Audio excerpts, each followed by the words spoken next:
नमस्कार. मी दिनेश कांजी. आपण बघताय न्यूजटंका. जर तुम्हाला युद्ध टाळायचं असेल, जर तुम्हाला देशामध्ये शांतता हवी असेल, तर युद्ध सज्जता हा त्याच्यावरचा एकमेव उपाय आहे. 11 जुलै रोजी आपण INS महेंद्रगिरी या फ्रिगेटचं लोकार्पण केलं. म्हणजे ही फ्रिगेट नौदलामध्ये दाखल झाली. भारताच्या प्रोजेक्ट 17A अर्थात 17 अल्फा याच्या अंतर्गत निर्माण करण्यात आलेली ही 6वी फ्रिगेट. पहिल्या फ्रिगेटची निर्मिती झाली जानेवारी 2025 मध्ये. म्हणजे जानेवारी 2025 मध्ये ही फ्रिगेट नौदलामध्ये दाखल झाली आणि त्याच्यानंतर अवघ्या 17 महिन्यामध्ये आपण 6 फ्रिगेट नौदलामध्ये दाखल केलेले आहेत. पूर्वी एका फ्रिगेटच्या निर्मितीसाठी आपल्याला 5 वर्ष लागायची, म्हणजे 60 महिने. आता हे काम आपण 2.5 वर्षामध्ये करतोय. म्हणजे साधारण 30 महिन्यामध्ये आपण एक फ्रिगेटची निर्मिती करतोय. हा चीनचा वेग आहे आणि आपण चीनचा वेग गाठलेला आहे. चीन हिंद प्रशांत क्षेत्रामध्ये अत्यंत वेगाने हातपाय पसरतोय आणि चीनच्या कारवायांना जर चाप बसवायचा असेल, चीनच्या कारवायांना जर आपल्याला लगाम लावायचा असेल, तर चीनच्या वेगाने दौडणं, चीनच्या वेगाने धावणं आपल्याला भाग आहे आणि भारत सध्या तेच करताना दिसतोय. या व्हिडिओमध्ये याच विषयावर बोलणार आहोत. परंतु व्हिडिओ सुरू करण्यापूर्वी एक छोटीशी विनंती, आमचा चॅनल सबस्क्राईब करा. जर आवडला तर व्हिडिओ लाईक करा, शेअर करा, हाईप करा. प्रोजेक्ट 17A अंतर्गत निर्माण करण्यात आलेली पहिली फ्रिगेट म्हणजे INS निलगिरी डिसेंबर 2017 मध्ये माझगाव डॉकमध्ये याची बांधणी सुरू झाली. ही बांधणी पूर्ण झाली सप्टेंबर 2019 मध्ये. त्याच्यानंतर हे जहाज समुद्रामध्ये उतरवण्यात आलं. समुद्री चाचण्या झाल्यानंतर डिसेंबर 2024 मध्ये हे जहाज नौदलाला सोपवण्यात आलं आणि नौदलामध्ये ते अधिकृतरित्या कमिशन करण्यात आलं जानेवारी 2025 मध्ये. निलगिरीची निर्मिती झाल्यानंतर उदयगिरी, हिमगिरी, तारागिरी, डोनागिरी आणि आता महेंद्रगिरी या फ्रिगेटची निर्मिती करण्यात आलेली आहे. काही निर्मिती गार्डन रिच शिपयार्ड मध्ये झालेली आहे, काही निर्मिती माझगाव डॉक मध्ये झालेली आहे. आता शेवटचं जे INS विंध्यागिरी आहे त्याचं बांधकाम सुरू आहे आणि लवकरच ते सुद्धा नौदलाच्या सेवेमध्ये दाखल होईल अशी अपेक्षा आहे. प्रोजेक्ट 17A च्या आधी आपण प्रोजेक्ट 17 राबवला होता आणि या प्रोजेक्टच्या अंतर्गत आपण शिवालिक क्लासच्या फ्रिगेटची निर्मिती केली होती. अलीकडे सागरी मार्गाने प्रचंड मोठं महत्व प्राप्त झालेलं आहे. अर्थात हे महत्व व्यापारासाठी आहे. तुमचे हे जे व्यापारी मार्ग तुम्हाला सुरक्षित करायचे असतील तर तुमच्याकडे भक्कम आणि शक्तिशाली नौदल असणं अत्यंत गरजेचं आहे. चीनचा हिंद महासागर क्षेत्रामध्ये वावर वाढतोय. हिंद प्रशांत क्षेत्रामध्ये चीनची दादागिरी वाढते आणि ही जर दादागिरी तुम्हाला मोडून काढायची आहे तर तुमच्याकडे जी जुनी नौदलाची जहाज आहेत त्याची जागा आधुनिक स्टेल्थ आणि स्वयंचलित जहाजाने घेणं अत्यंत गरजेचं आहे. त्यामुळे अशा प्रकारच्या जहाजांची निर्मिती करण्याचा प्रयत्न भारताकडून सुरू आहे आणि ही निर्मिती आत्मनिर्भर भारत आणि मेक इन इंडिया या उपक्रमाच्या अंतर्गत व्हावी या दृष्टीने भारत सरकार प्रयत्न करताना दिसतंय. प्रोजेक्ट 17A वैशिष्ट्य असं आहे की याचं डिझाईन वॉरशिप डिझाईन ब्युरोने तयार केलेलं आहे. आपण याच्याआधी मॉड्युलर कन्स्ट्रक्शन पद्धतीचा वापर केलेला आहे. म्हणजे अनेक कारखान्यांमध्ये जहाजांचे वेगवेगळे सुटे भाग बनवायचे आणि एकाच वेळी अनेक जहाजांसाठी बनवायचे आणि ते जोडायचे, जहाज तयार करायचं. या जहाजाच्या बांधणीमध्ये आपण विशेष प्रकारचं तंत्रज्ञान वापरलेलं आहे. अशा प्रकारचं तंत्रज्ञान ज्याच्यामुळे या जहाजाला स्टेल क्षमता प्राप्त होईल तशा प्रकारचं मटेरियल सुद्धा या जहाजाच्या निर्मितीमध्ये आपण वापरलेलं आहे. या फ्रिगेटमध्ये ही क्षमता आहे की ही फ्रिगेट हवेत मारा करू शकते, जमिनीवर मारा करू शकते, समुद्रावर मारा करू शकते आणि समुद्राच्या खाली सुद्धा मारा करू शकते. या जहाजामध्ये शत्रूची जहाजं नष्ट करण्यासाठी BrahMos supersonic cruise missile fit करण्यात आलेलं आहे.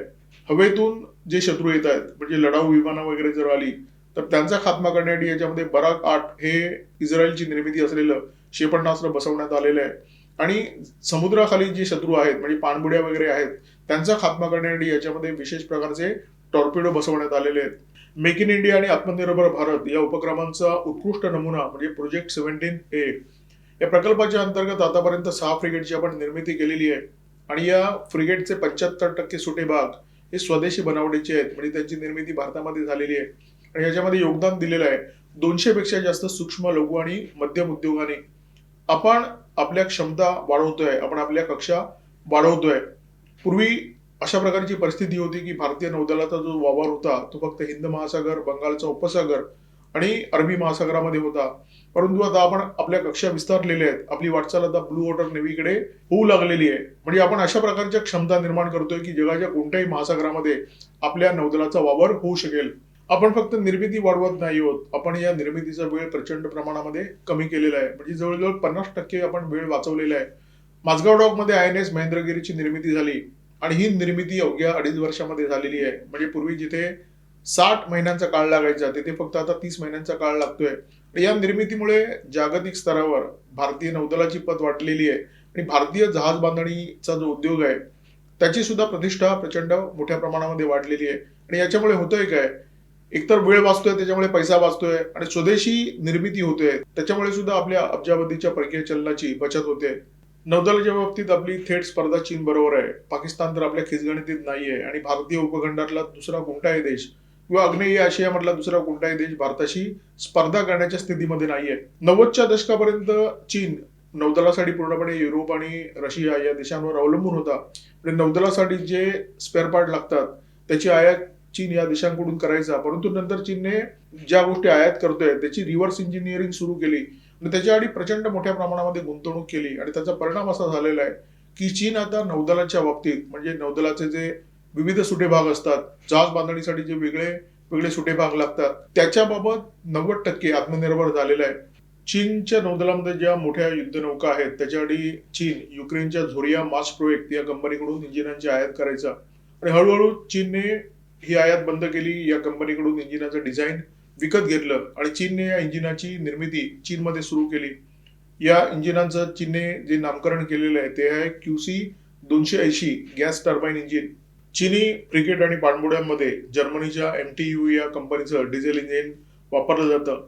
सुरुवातीला चीन या डिझेल इंजिनाची आयात करायचा, त्याच्यानंतर त्यांनी MTU बरोबर संयुक्तपणे प्रकल्प सुरू केला आणि त्याच्यानंतर या इंजिनाच्या निर्मितीचा परवाना त्यांनी MTU या कंपनीकडून घेतला आणि आता या इंजिनाची निर्मिती चीनमध्येच होते. जहाज निर्मितीच्या क्षेत्रामध्ये चीन 100% आत्मनिर्भर नाहीये. फक्त 90% पर्यंत चीनने मजल मारलेली आहे. त्याचं कारण असं आहे की जहाज निर्मिती करून विषय संपत नाही. या जहाजावर तुम्हाला अत्याधुनिक रडार लावावे लागतात, सेन्सर लावावे लागतात, संपर्क संवाद यंत्रणा लावावी लागते. AI आधारित वेगवेगळ्या प्रकारच्या यंत्रणा या जहाजावर तुम्हाला कार्यान्वित कराव्या लागतात आणि त्यासाठी लागतात तुम्हाला प्रगत सेमीकंडक्टर चिप, ज्या चिप तैवानमध्ये निर्माण होतात, अमेरिकेमध्ये निर्माण होतात. या चिपच्या निर्यातीवर अमेरिकेने बंदी घातलेली आहे लष्करी कारणासाठी. तर या चिपचा अमेरिका अजिबात कोणत्या देशाला वापर करू देत नाही.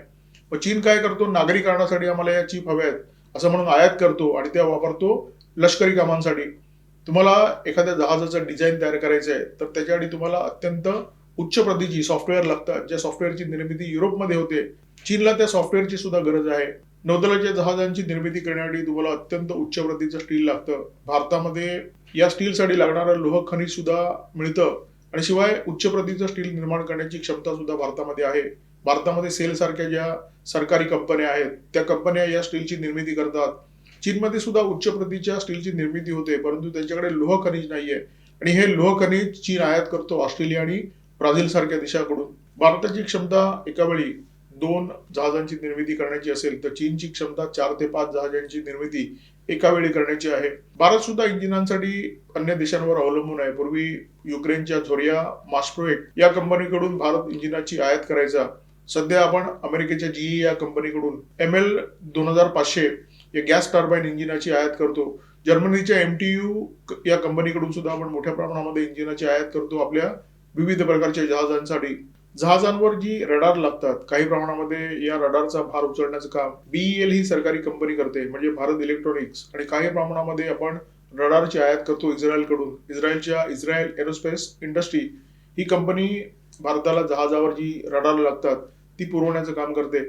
आपण पाणबुड्यांचा शोध घेण्यासाठी जी सोनार यंत्रणा आहे ती स्वतःच विकसित केलेली आहे, परंतु या सोनार यंत्रणेसाठी जे आधुनिक सेन्सर लागतात किंवा इलेक्ट्रॉनिकचे काही सुटे भाग लागतात ते सुटे भाग आपण फ्रान्सच्या थेलेस या कंपनीकडून आयात करत असतो. प्रोजेक्ट 17A अंतर्गत आपण 6 फ्रिगेटची निर्मिती केली. काहींची निर्मिती मालगाव डॉकमध्ये झाली, काहींची निर्मिती गार्डन रिच शिपयार्डमध्ये झाली. निर्मितीसाठी जो काळ लागला तो साधारण 30 महिने एवढा होता, म्हणजे सरासरी. आणि त्याच्यामध्ये आपण 75% स्वदेशी सुट्या भागांचा वापर केला. चीनमध्ये हे प्रमाण 90% आहे आणि चीनमध्ये जी या आकाराच्या फ्रिगेटची निर्मिती होते त्याला साधारण 24 ते 30 महिन्याचा काळ लागतो आणि कदाचित भारतापेक्षा 6 महिने चीनमध्ये कमी लागतात. आणि त्याचं सगळ्यात महत्वाचं कारण म्हणजे चीनमध्ये जे शिपयार्ड आहेत ते आकाराने भारतातल्या शिपयार्डपेक्षा खूप मोठे आहेत.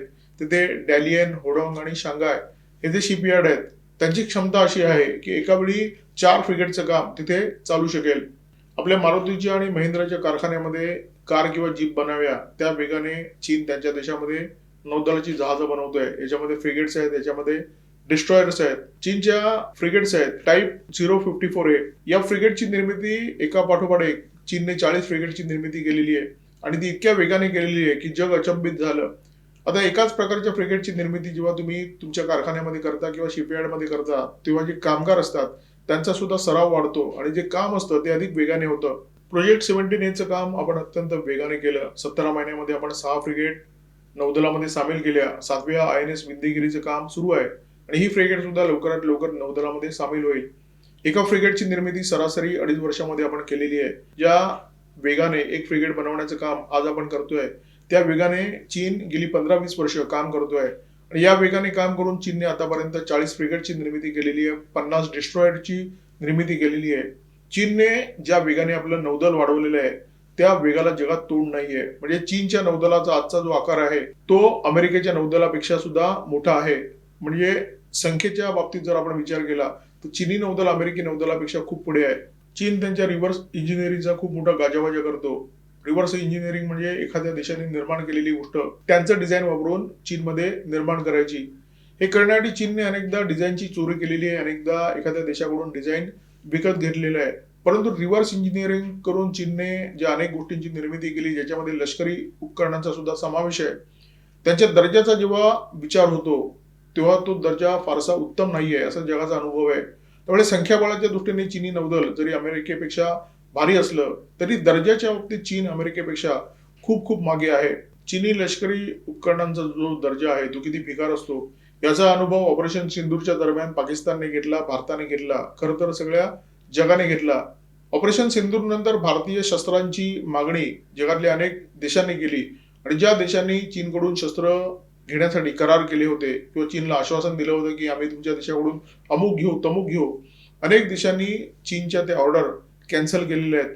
त्यामुळे चीनी मालाबाबत जगाचा जो अनुभव आहे तो फारसा चांगला नाहीये. उलट भारतामध्ये जे निर्माण होतं त्याचा दर्जा दणदणीत असतो. एकदम उच्च दर्जाची निर्मिती भारतामध्ये होते आणि हेच भारताचं बलस्थान आहे. भारत आता आपल्या नौदलाचा वेगाने विस्तार करतोय आणि चीनचा जो वेग आहे तो गाठण्याचा प्रयत्न भारताने केलेला आहे आणि भारत त्याच्यामध्ये यशस्वी होताना दिसतोय. भविष्यामध्ये म्हणजे पुढच्या 5-10 वर्षामध्ये भारताचं जे नौदल असेल ते हिंद प्रशांत क्षेत्रामध्ये सर्वाधिक शक्तिशाली नौदल असेल असं आपण आज तरी म्हणू शकतो. आजचं चित्र तरी आपल्याला तेच सांगतंय. INS महेंद्रगिरी ही फ्रिगेट भारतीय नौदलामध्ये दाखल झाल्यानंतर भारतीय नौदलाचा उत्साह वाढलेला आहे, भारतीयांचा उत्साह वाढलेला आहे. या व्हिडिओच्या निमित्ताने भारतीय नौदलाची जी वाटचाल आहे आणि जी भरारी आहे ती आपल्यासमोर ठेवण्याचा प्रयत्न केला. तुर्तास येथेच थांबतोय. व्हिडिओमध्ये माझ्यासोबत होते cameraman Mithul Kadam, video editor Ajay Shelke. Video जर आवडला असेल तर लाईक करा, शेअर करा, कमेंट बॉक्समध्ये व्यक्त व्हा, सबस्क्राईब करा, न्यूटनकडे बेल आयकॉन दाबायला अजिबात विसरू नका. नमस्कार, धन्यवाद.